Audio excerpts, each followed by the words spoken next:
2 ராஜாக்கள் அதிகாரம் 11. அகசியாவின் தாயாகிய அத்தாலியால் தன் குமாரன் இறந்து போனதை கண்டபோது எழும்பி ராஜவம்சத்தார் யாவரையும் சங்காரம் பண்ணினாள்.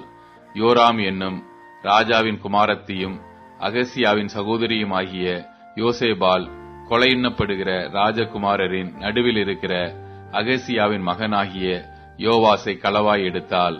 அவன் கொல்லப்படாதபடி அவனையும் அவன் தாதியையும் அத்தாலியாளுக்கு தெரியாமல் பள்ளி அறையில் ஒளித்து வைத்தார்கள். இவளோட கூட அவன் 6 வருஷம் கர்த்தருடைய ஆலயத்தில் ஒளித்து வைக்கப்பட்டிருந்தான். அத்தாலியால் தேசத்தின் மேல் ராஜ்யபாரம் பண்ணினாள்.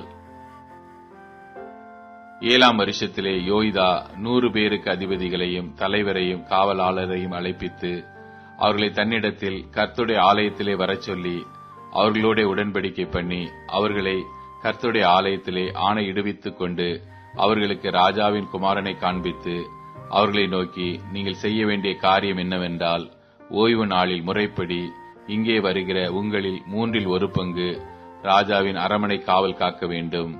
1/3 பங்கு சூர் என்னும் வாசலிலும் 1/3 பங்கு காவலாளரின் காவலின் பிறகே இருக்கிற வாசலிலும் இருந்து ஆலய காவலை பத்திரமாய் காக்க வேண்டும்.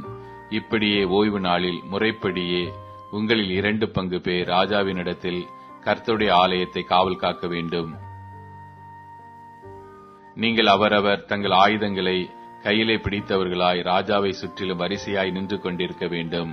வரிசைகளுக்குள் புகுந்து வருகிறவன் கொலை செய்யப்பட கடவன். ராஜா வெளியே போகும்போதும் உள்ளே வரும்போதும் நீங்கள் அவரோட இருங்கள் என்றான்.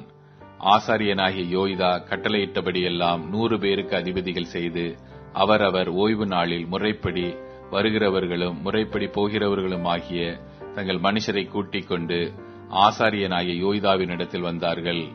ஆசாரியன் கர்த்தரின் ஆலயத்தில் தாவீது ராஜா வைத்திருந்த ஈட்டிகளையும் கேடகங்களையும் 100 பேருக்கு அதிபதிகளிடத்தில் கொடுத்தான்.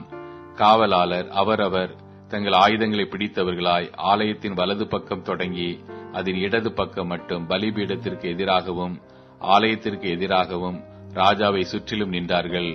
அப்பொழுது அவன் ராஜகுமாரனை வெளியே கொண்டு வந்து கிரீடத்தை அவன் மேல் வைத்து சாட்சியின் ஆகமத்தை அவன் கையிலே கொடுத்தான். இப்படி அவனை ராஜாவாக்கி அபிஷேகம் பண்ணி ராஜா வாழ்க என்று சொல்லி கை கொட்டினார்கள்.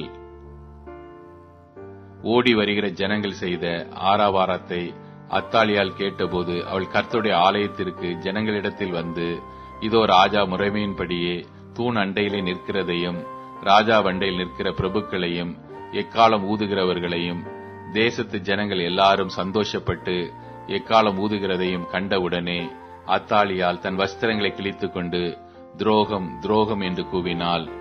ஆசாரியனாகிய யோய்தா இராணுவ தலைவராகிய 100 பேருக்கு அதிபதிகள் ஆனவர்களுக்கு கட்டளையிட்டு, இவளை வரிசைகளுக்கு புறம்பே கொண்டு போங்கள், இவளை பின்பற்றுகிறவனை பட்டயத்தாலை வெட்டி போடுங்கள் என்றான்.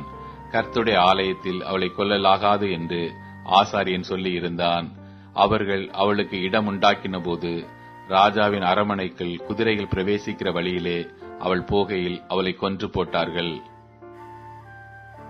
அப்பொழுது யோய்தா அவர்கள் கர்த்தருடைய ஜனமாய் இருக்கும்படிக்கு ராஜாவும் ஜனங்களும் கர்த்தரோட உடன்படிக்கை பண்ணவும் ராஜாவும் ஜனங்களும் ஒருவரோடொருவர் உடன்படிக்கை பண்ணவும் செய்து, பின்பு தேசத்தின் ஜனங்கள் எல்லாரும் பாகாலின் கோவிலில் போய் அதை இடித்து அதன் பலிபீடங்களையும் அதன் விக்கிரகங்களையும் முற்றிலும் உடைத்து பாகாலின் பூஜாசாரியாகிய மாத்தானை பலிபீடங்களுக்கு முன்பாக கொன்று போட்டார்கள்.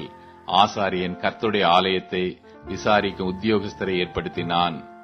100 பேருக்கு அதிபதிகளையும் தலைவரையும் காவலாளரையும் தேசத்தின் ஜனங்களையும் கூட்டி ராஜாவை கர்த்தருடைய ஆலயத்திலிருந்து இறங்க பண்ணி அவனை காவலாளரின் வாசல் வழியாய் ராஜ அரமனைக்கு அழைத்துக் கொண்டு போனார்கள். அங்கே அவன் ராஜாக்களுடைய சிங்காசனத்தின் மேல் உட்கார்ந்தான். தேசத்தின் ஜனங்கள் எல்லாரும் மகிழ்ந்து நகரம் அமைதலாயிற்று. அத்தாலியாலையோ ராஜாவின் அரமனை அண்டையில் பட்டயத்தால் கொன்று போட்டார்கள். யோவாஸ் ராஜாவாகிற போது 7 வயதாயிருந்தான்.